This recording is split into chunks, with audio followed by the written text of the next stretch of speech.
Na ką, sveiki bičiuliai, mes ir vėl žūkliai, bet ir vėl man šalta, žiauriai.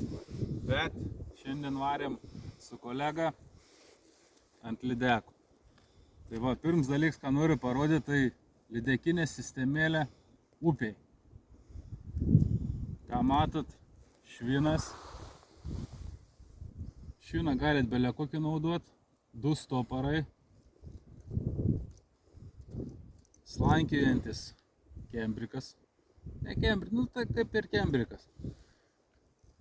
Kaip matot, kad masaliuks pakiltų, putplašio gabaliukas, vėl 2 kembrikai, plodelė ir kembrikiuks plodelė užfiksuot.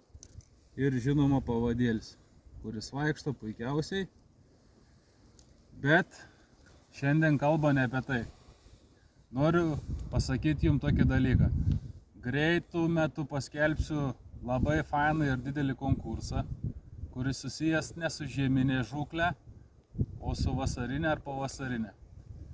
Todėl sekit mano paskyrą ir pamatysit mano sukurtą konkursą, dėl kurio tikrai nepasigailėsit. Tai ką, neišvyno, bandykit, o mes varom toliau bandyti gaudyti lydekų. Iki.